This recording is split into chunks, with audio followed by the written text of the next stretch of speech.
Yet again, another Souls weapon ranking video going over the Halberds. Now this is going to work a little bit differently. Normally I rank every single one of the weapons from worst to best, but being that there's actually over 50 Halberds and like half of them kind of suck, I'm just going to do a top 25. And honestly, the Elden Ring DLC is coming out pretty soon and I kind of want to get a bunch of these videos all out before then. So top 25 is just going to have to suffice. Now, one thing I do have to mention as well is that I'm not going to include any of the scythes on this list. I already made a separate video ranking the scythes because for Demon Souls and Dark Souls 1, all the scythes actually fell under the Halberd category. So before you start going into the comment section and ask where's the Great Scythe or where's the Life Hunt Scythe, go check that video out. Anyway, let's just get into it.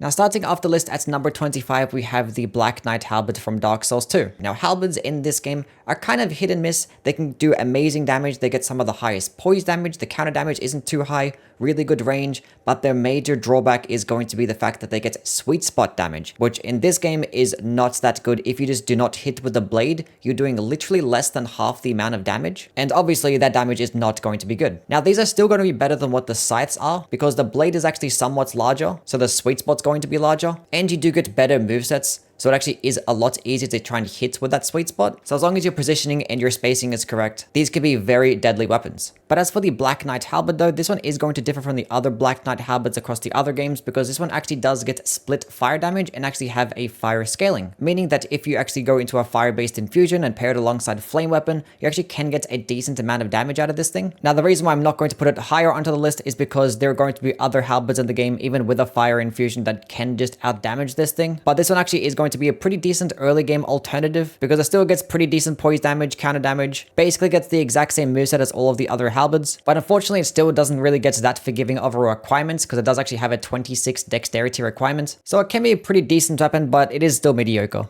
Number 24, we have the Ripple Crescent Halberd in Elden Ring. Now, Elden Ring Halberds I'm also mixed on. They do get really nice range, good Ash of War options, pretty decent damage per hit, but they're just like really slow. Their light attacks are literally slower than a Great Hammer and a Great Axe light attack combo. Those weapons can get about 16 to 18 frames for every light attack, whereas for the Halberds, they get upwards of 20 frames, and even their charged heavy attacks are slower than a Great Hammer, and they also just get just as much stance damage as a straight sword, so they can be pretty frustrating to use sometimes, but the versatility in their movesets, the good range and good Ash of War options definitely make up for it. Now, as for the Ripple Crescent Halberd, this is going to be more of a PvP weapon. So in a PvE list, I'm not going to put it that high, but it still has its uses. This thing actually does get a pure arcane scaling. Cannot be infused, but it can be buffed. So being that it's an arcane weapon that can be buffed, when you pair it alongside certain types of buffs that do scale off arcane, so things like poison grease or bleed grease, it can actually proc those status effects really quickly. Now the base damage of the weapon is not going to be crazy high. In fact, it's actually going to be on the lower end,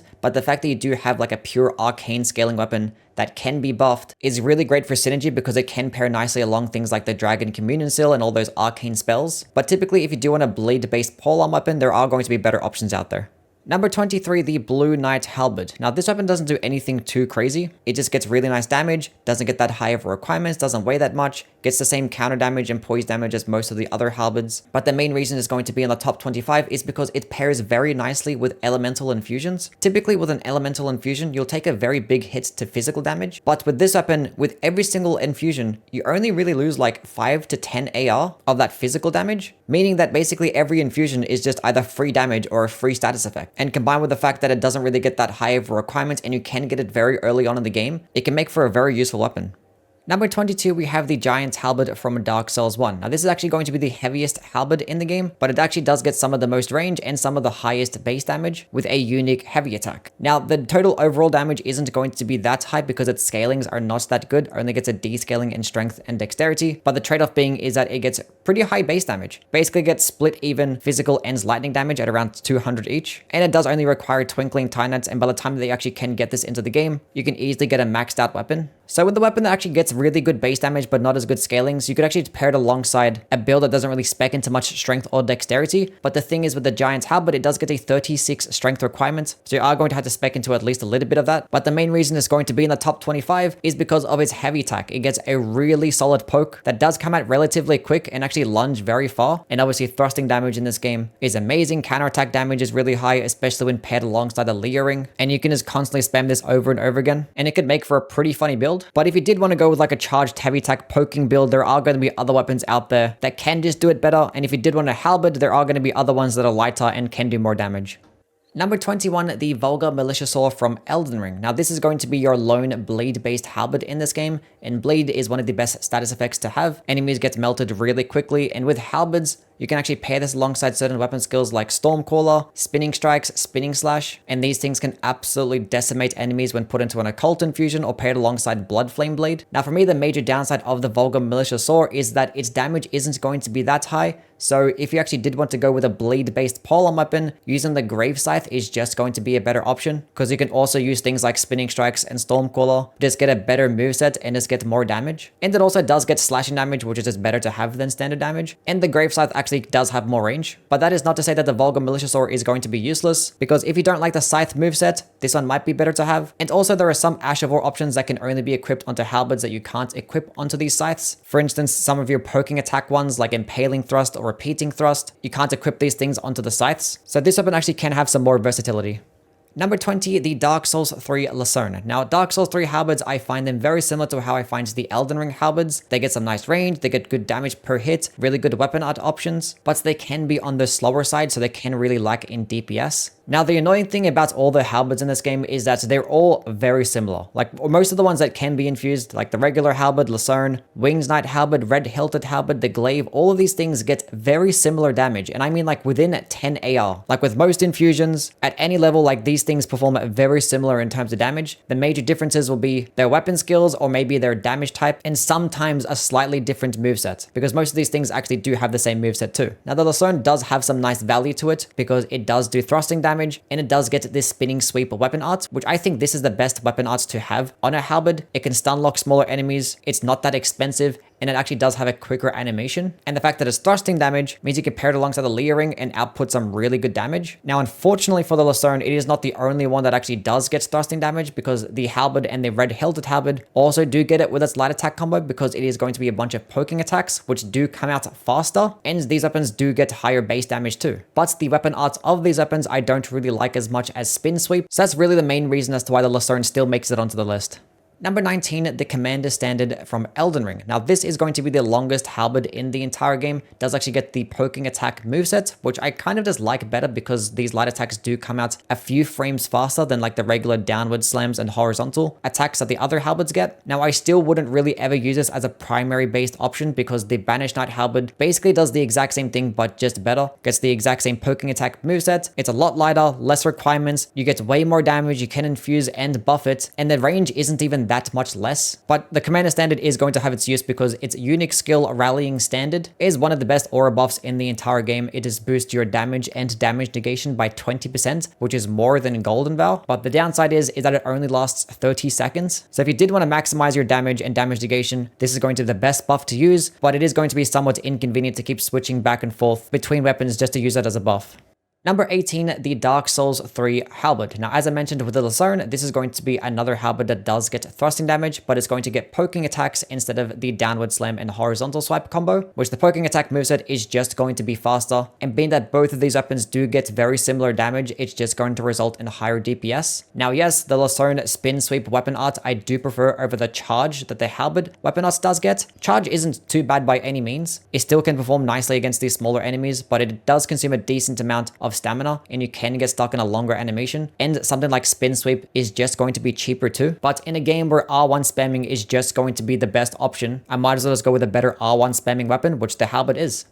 Number 17, we have the Crucifix of the Mad King from Dark Souls 3. Now, this is definitely going to be one of the more unique weapons in the entire series. To start off with, it is going to be a split dark damaging halberd, which dark damage is not going to be that good. A lot of enemies are resist to it and not many are weak, but it is still going to be very viable. Now, unlike a lot of weapons that do have split elemental damage, this one actually can be buffed, so you can pair it alongside Dark Blade or Human Pine Resin to just get some really nice damage. It does also get a unique heavy attack that is very reminiscent of the Great Hammer heavy attack with some nice horizontal swipe. I don't think I'd like it better than the spin to win, but it still is pretty good. But the most unique thing about this, outside of its design, is going to be its weapon art, Mad King's Folly. The first part of the skill does actually slam the weapon into the ground in that somewhat quicker animation, does actually do some nice damage, you get some nice hyper armor, and actually doesn't consume any FP. So if you actually did want to quickly clean up an enemy, this actually might be pretty decent to use. But the follow-up input of the weapon art for 17 FP does one of three things. So yes, it is going to be an RNG-based based weapon art. It either does a raw based AoE that does some pretty nice damage. You either do get a hyper armor buff for about 5 seconds, which is very similar to like Perseverance or Endure. And the third thing that could happen is that it does summon this dark damaging ball, and then after a few seconds it actually does explode. And the explosion can do some nice damage, especially if you have a decent amount of points put into Faith. But the downside is that it does damage you as well. But thankfully you actually can dodge it if you do time it correctly. Now, due to its RNG nature, sometimes it could just be pretty annoying because you might want a particular type of effect and you just get a different one. But every single one of the effects are really good. And the total damage overall, especially when paired alongside buffs, can be pretty high. But I do feel like it definitely is pretty buff reliant, because without those buffs, your damage is not going to be that good. I kind of wish I had a better Faith scaling, because even at maxed out +5, you only get a D scaling in Faith, which coupled alongside the C scaling you get in Strength, it's not going to be that crazy good. But that's definitely going to be its major drawback.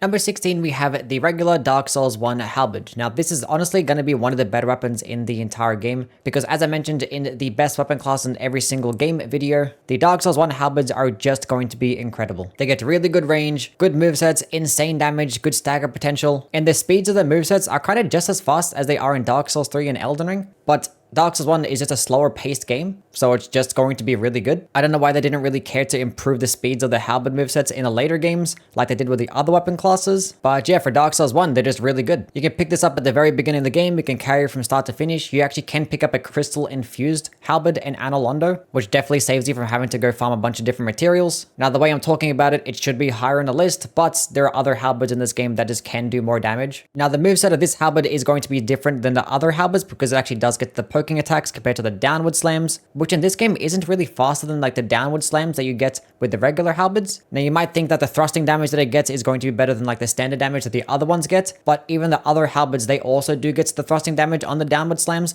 I don't know why that is, but it just does get thrusting damage. So it is still going to be an incredible weapon, but I think just other Halberds just do the same thing but better. Number 15, we have the red hilted halberd from Dark Souls 3. Now, this is going to be very similar to the regular halberd that you get in Dark Souls 3.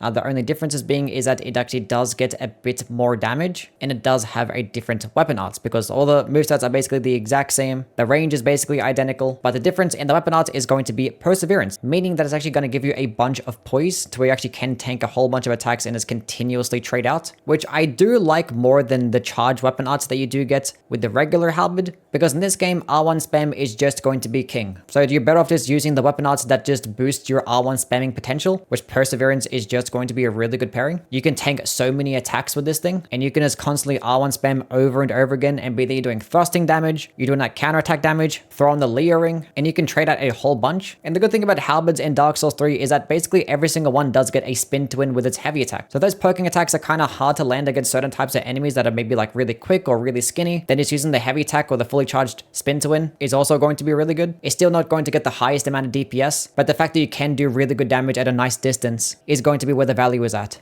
Number 14, the Banished Knight Halberd from Elden Ring. Now, this is going to be the best poking attack halberd in the entire game, and piercing damage is the best damage type. So obviously, it's going to make for a very good weapon because these poking attacks do come out a few frames faster than the regular light attacks that the other halberds get. So it is going to be a very solid option, although it's probably not going to be my favorite one because in this game, the best attacks are going to be things like jumping attacks, charged heavies, Ash of Wars, potentially guard counters, and those attacks are always best paired alongside weapons that just get the most amount of damage, which the Banished Knight Halberd doesn't get the most amount of damage. So with most other types of halberd builds, you're better off going with a different direction like the Guardian Sword Spear or the Knight Rider's Glaive, especially in a PvE setting, which this is once again a PvE list, but it does get poking attacks, so it's still really good. Number 13, we have the Gundir's Halberd from Dark Souls 3. Now, this weapon is going to be just regular halberd with the regular moveset. Does get just as much damage as basically everything else with its quality scaling that it does get. Unfortunately, it is a boss weapon, so you can't actually buff it, so its total overall damage might not be as high as some of the other halberds, but it does do a few things really well. One, does actually get some of the most range out of all their halberds, and it also does get the highest amount of poise damage too. And its weapon art, Champion's Charge, is just going to be a better version of the regular charge weapon art because it does get a follow-up swing attack that does send smaller enemies flying. So it can like knock them to the ground, and by the time they stand back up again, you can just keep stun locking them with either the weapon art or maybe the charged heavy attack, and it can just result in a very deadly combo.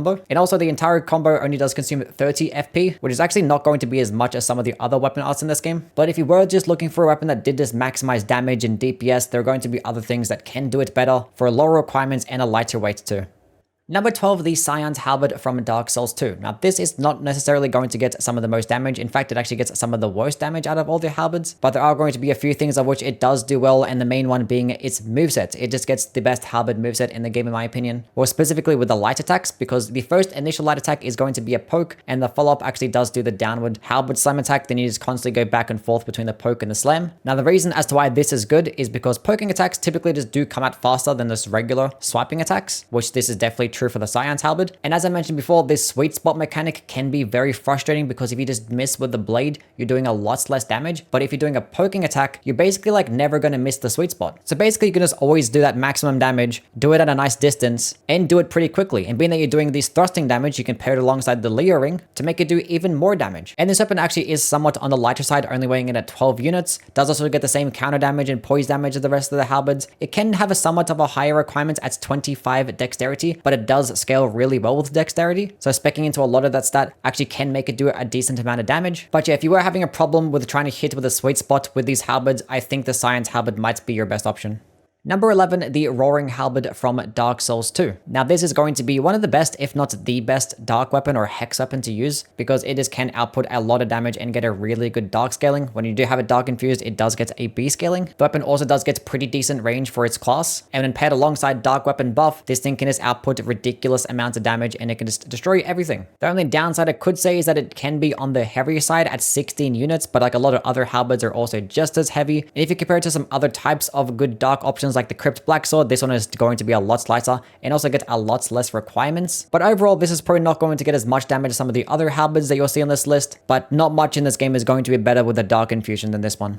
Number 10, we have the Mirrodin Hammer from Demon Souls. Now, this is going to be the first and only halberd that you will see from Demon Souls. Now, technically, they're not really halberds. They're actually classified as polearms. They didn't really call them halberds until Dark Souls 1. But this weapon class is actually very solid. You do get some nice range. The movesets are actually pretty cool. The decent mix-up of poking and swiping attacks. The heavy attack is going to be a nice spin to win, which is really good for crowd control. These things also don't get much requirements, and they actually don't weigh much either. Only 3.5 units for the Mirrodin Hammer, which there are straight swords in this game that can weigh more than this.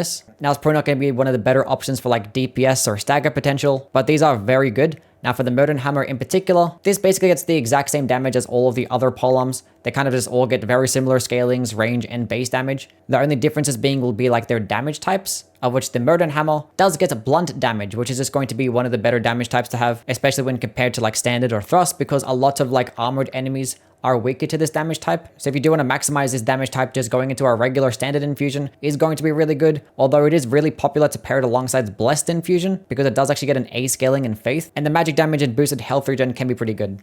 Number 9, we have the Guardian Swordspear from Elden Ring. Now, at this point, all of these weapons are going to be S tier options. There are over like 50 halberds in the entire series, and there are lots of really good ones. So basically, if you make it to the top 10, that's a pretty big deal. Now, the Guardian Swordspear is going to be one of the better weapons in this game, because for starters, it does actually get the highest amount of base damage out of all of the other halberds. So when paired alongside certain types of infusions, this one can just outperform all the other ones. Also, it does get an A scaling in Keen, so it's definitely going to be best paired alongside Dexterity. And it does get one of the better movesets as well, with a bunch of diagonal swipes, which one is really good for hit detection. It's pretty hard to miss with a moveset like this. And two, it actually is faster than the regular halberd moveset. In fact, it's actually like a frame or two quicker than the poking attack halberd moveset that the Banished Knight halberd gets. And the fact that you can just do the most amount of damage in the meantime while doing it, it's obviously going to be really good. Now, I guess the only downside is that it doesn't really lunge as far as some of the other halberd movesets, but that is like a small price to pay. Because yeah, overall, it's just going to be an amazing weapon. It doesn't really weigh that much. The requirements aren't that high. It can pair nicely with so many different types of Asher Wars like Impaling Thrust, Phantom Slash, even things like Ice Spear or Spectral Lance. But I guess like the only downside is that it is a pretty rare drop and the farm isn't really that fun. Number 8, we have the Dragon Halberd from Elden Ring. Now, this is going to be another poking attack type of halberd. This is actually going to be a somber or unique type of one as well. Does get a pretty decent quality scaling, some nice amounts of base damage, and its weapon skill is really good, which is Spinning Slash, but it's actually a reskinned version of Spinning Slash because it actually does have an Ice Lightning effect, which when using the first part of the skill, it spins it around and actually buffs the weapon with 160 lightning damage and 80 frost buildup for the next 45 seconds. And if you do the entire combo with the weapon skill, you actually can output some really nice amounts amounts of damage in a really cool AoE attack that can also proc Frost pretty quickly. And Frost is one of the best, if not the best, status effect in the game because it debuffs enemies to make them take 20% more damage, and it also does do that 10% chunk damage on top of that. So in most cases, if you do want to maximize damage, Frost is just going to be the best way to do it. And this weapon also does get the added benefits of just doing bonus damage to dragons, which there aren't many dragons in the game, but the fact that you just can do more to them is going to be really cool. And a lot of dragons are just weaker to piercing damage in general, of which this is going to be doing a lot of that. Now, I guess like the only downsides of this thing is that you can't really pair it alongside certain types of spell builds because it doesn't have like that faith, intelligence, or arcane type of scaling. So you are going to be pretty limited when using this thing, but you can get it very early on and it is extremely powerful. Number 7, we have the Dark Souls 1 Black Knight Halberd, and as I've mentioned with Halberds in this game, they're just broken, they do amazing damage, good range, good movesets, and with a Black Knight Halberd, this is probably going to be the most popular option. It does actually get immensely high base damage, and it does get the highest amount of poise damage compared to all the other Halberds, but there are going to be some downsides. One, I don't like the heavy attack at all, doesn't really get that much range, and it's not really as useful as like the spin to win, or like the quicking lunging attacks that some of the scythes get. It also is going to be one of the heaviest Halberds, does have some of the highest requirements, and its scalings aren't that good as well. You're gonna get like a descaling in strength and dexterity. So once you go to those later levels, you're gonna notice that a lot of the other halberds that are a lot lighter than this and have a lot less requirements are just going to outdamage it, even without a buff, because the Black Knight Halberd also can't be buffed as well. But if you are lucky enough to actually get this to drop early in the game, because it is going to be a rare drop of an enemy that doesn't respawn until you get right at the end of the game, I still would recommend using it because it does actually require Twinkling Titanite, which is like easier to upgrade to max level compared to regular Titanite. So once you do have access to enough of those, this might be the best option. But once you do get later into the playthrough, you're going to notice a bit of damage fall off. Number 6, the Split Leaf Greatsword from Dark Souls 3. This is just going to be the best halberd in the game because it just gets the most amount of damage and also some of the most range. But yeah, compared to all the other halberds that can be infused, this one can get like upwards of 50 more AR and also just get a better weapon art as well. And Wind Wheel, which if you haven't played Dark Souls 3, this is very similar to Spinning Strikes from Elden Ring, but actually is going to be a better version because it actually does get a decent amount of hyper armor, does spin around a whole bunch, can stun lock those smaller enemies, and you actually do get the option of a follow-up attack with a light or heavy. Now these actually do consume FP unlike the spinning attack, and both of these can actually do a decent amount of damage, also do get some very nice amounts of hyper armor, and I mean like a decent amount. You can like tank attacks from even like the largest of bosses. Now just like for the majority of Dark Souls 3, none of these things are really going to do more damage than just R1 spamming. They're just going to be more situational than anything, but the fact that it's still a pretty decent skill is obviously going to be a positive. But yeah, the only downsides of which I can say about the Split Leaf Greatsword is that it is going to be one of the heaviest halberds, does actually have some of the highest requirements, and it does actually consume the most amount of stamina as well. The stamina cost for like every single attack is just going to be higher compared to some of the other lighter types of halberds, but the damage is just too good to pass up with this weapon. Number 5, the Helix Halberd. What? Seriously, the Helix Halberd? Yes, I am not playing. This thing is just that good. When I did my Halberd marathon, I like instantly fell in love with this thing. I don't know why I haven't really used this thing before, because this is like now my new favorite weapon in Dark Souls 2. It is just so fucking cool. I kind of want to put it higher on the list, but I'm afraid that my biases are coming into play, so I'm just going to leave it here at number 5. But this is just going to be a Halberd that gets some of the highest base damage, does actually get a pretty decent dexterity scaling. Unfortunately, it doesn't get a strength scaling at all. Don't know why it doesn't at least get like an E or a D, but thankfully the requirements aren't that high, doesn't weigh that much. And as for the light attack combo, it is the exact same as the regular Halberd moveset, but probably doesn't really get as much range as some of the other ones. But that doesn't matter because the heavy attack is all that you really need, because this heavy attack is going to be a poke, which pokes obviously come out really fast. They're going to be doing thrusting damage, which is really good, and that is typically cover a nice amount of range. But this heavy attack is probably one of the best heavy attacks in the entire game because it actually extends the weapon's range. If you can see the animation, it kind of like works like a spring. The middle part of it actually just pokes out. And this doesn't just improve the range of the weapon, but that actually has its own separate hitbox,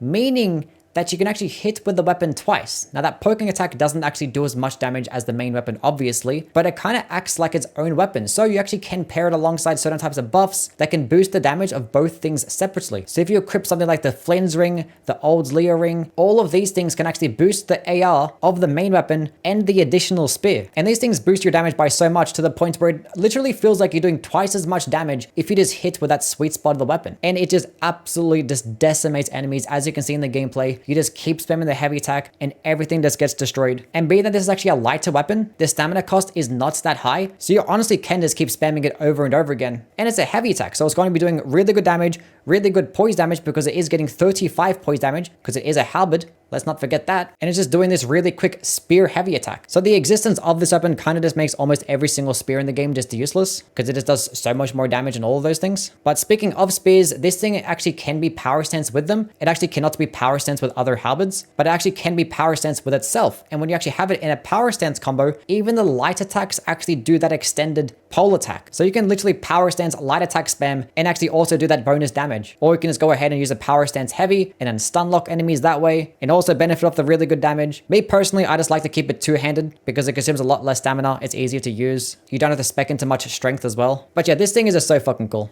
Number 4, we have the Mastodon Halberd, which is probably going to be the best regular halberd in Dark Souls 2. This thing just gets some of the most range, does get the most damage, and it gets so much poise damage. I mean, it gets 45 poise damage, which that's like more than great swords. And the fact that you can do it that much with a halberd type of moveset, and this is going to be the pretty decent halberd moveset with like the cool light attacks and the spin to win heavy attack. And it's just going to perform well with every single type of infusion. You just get amazing scalings. But yeah, the only downsides I could say about this thing is that it is going to be on the heavier side, but like that's literally it. This thing is just goated. Number 3, we have the Knight Rider's Glaive from Elden Ring. Now, this is a weapon that's going to have some of the most range in its class, also get some of the highest base damage, but it probably just can get the highest amount of damage overall with its S scaling that it gets in strength, which is absolutely ridiculous. It also does get slashing damage as well, which compared to all of the other halberds, they tend to get standard damage, and slashing damage is just going to be better. But yeah, this weapon just can be one of the best because when you pair it alongside so many different types of skills like Impaling Thrust, a lot of the other projectile-based options, it could just melt so many enemies. One of the more popular pairings would be with Braggart's Roar. This thing just turns its heavy attacks into an absolute machine. And another really good thing about the weapon, it actually gets the fastest charged heavy attack with that really quick downward slam, which the spin to win, I liked it in the previous games, but in this one, it doesn't really work that well because the first swing doesn't really do much damage, and most of the damage comes from the second swing. And it just has like a much longer animation, even like a longer animation than like a charged heavy attack of a colossal weapon. And in this game where charged heavy attacks are really important to do good stance damage, it's just better to have a quicker one. And also this thing does have pretty favorable scalings with only a 10 in dexterity and 26 in strength. Also doesn't weigh that much as well. And it does get bonus damage on horseback, which is not really that big of a deal, but it is a positive. Number 2, the Santia Spear from Dark Souls 2, which it's called a spear, but it's a halberd and it has the moveset of a twin blade. And I know people are going to be saying, why did you not include the Dark Souls 1 scythes, even though they're halberds, and this thing is basically a twin blade. And the reason for that is because I kind of forgot to include it in my twin blade video, so we're going to talk about it here. But yes, this weapon performs like a regular halberd, but when you do break it, it retains the same amount of damage, but it just changes up to a twin blade instead. And it gets a twin blade moveset, but also retaining the really good poise damage, the really good damage that just regular halberds get, but also still gets some of the cool spin to win attacks that it does with its heavy attack, well, specifically the follow-up heavy attack and the backstep or running attack. The only downsides that I can really say about this weapon is that 1, you do have to break it, which doesn't really require much effort if you just go whack the crow's nest in the things betwixt. And this weapon also doesn't get any types of scalings. So in most cases, you're probably best pairing it alongside a raw-based infusion just to maximize your base damage and just like throw some buffs onto it and you should be fine. But yeah, this weapon is basically going to be like just a better version than most twin blades in this game. And at number 1, we have the Gargoyle's Halberd from Dark Souls 1, which is just the best halberd in the entire game if you don't include the Great Scythe, in my opinion, because it can just get the most amount of damage while also retaining the really good halberd moveset, which it is going to be a mix-up of those downward and horizontal swipes, which actually still retains thrusting damage despite what the weapon actually says. Also does get some of the lowest requirements at 16 strength and 12 dexterity, also only weighs 6 units. But yeah, as I've been mentioning, Dark Souls 1 halberds are just like the best weapon class in the entire game. These things are just incredible to have. Almost every single one is really good, and like a lot of weapons could have easily been at number 1, but I just decided to go with the Gargoyle's Halberd because it just does do the most damage. The only downside that I can say about this is that the scalings aren't really that good. It's only a D scaling in both strength and dexterity, but just going into any type of infusion or just using a buff is just going to be really good either way. And also, if you didn't know about this weapon, it actually does give you a boost to status effect resistances like bleed, poison, and toxic. It improves the resistances by 25%, which honestly is pretty neat. But that is the video now done. As always, let me know what your opinions are down in the comments. And also just do give me some suggestions as to what you would like to see next with a ranking video. I kind of wasn't sure if I wanted to do like the curved swords or maybe like go over the clubs, like ranking every club, like the small club, large, great club, just doing all of them in like one big massive list. So yeah, if you did want to see something like that, please do like and subscribe. And yeah, catch you guys around. Bye.